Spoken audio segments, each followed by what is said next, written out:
Hello! ఈరోజు chicken fry చేస్తున్నాను. Onions ఏమీ లేకుండా చాలా సింపుల్‌గా అయిపోతుందనమాట.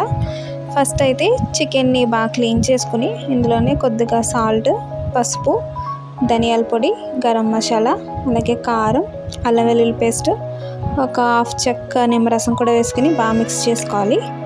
ఇది మనం మ్యారినేట్ చేసుకుని ఒక 1 అవర్ అలా ఫ్రిడ్జ్‌లో పెట్టుకొని తర్వాత చేసుకున్నా పర్లేదు. లేకపోతే వెంటనే చేసుకున్నా బాగానే ఉంటుంది.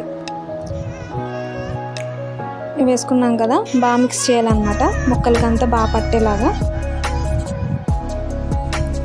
తర్వాత ఇందులో కర్డ్ యూస్ చేస్తున్నాను. కర్డ్ ఫస్టే వేయకండి, పెరుగు తర్వాత వేయండి. ఒక 3-4 స్పూన్స్ వేసుకోండి సరిపోతుంది. ఎందుకంటే పెరుగు వేస్తే మనకి కొంచెం గ్రేవీగా వస్తుంది అనమాట. నార్మల్గా రైస్లోకి కూడా తినొచ్చు. కలుపుకున్నాక ఒక 10 మినిట్స్ పక్కన పెట్టుకున్నాను. నెక్స్ట్ ఇందులోనే ఒక బాండి పెట్టుకుని కొద్దిగా ఆయిల్ వేసి నేను ఇందులో కొంచెం జీడిపప్పు యాడ్ చేసుకుంటున్నాను. మీకు అవసరం లేదంటే వెంటనే ఆయిల్ వేసాక మీరు చికెన్ వేసేసుకోండి. నేను ఫస్ట్ అయితే కొంచెం ఆయిల్ వేసుకున్నాక ఇందులోనే జీడిపప్పు అని ఫ్రై చేసుకుని పక్కన పెట్టుకున్నాను. నెక్స్ట్ ఇందులో మనం చికెన్ చేసుకున్నాం కదా, ఆ చికెన్ మొత్తం వేసేయాలన్నమాట.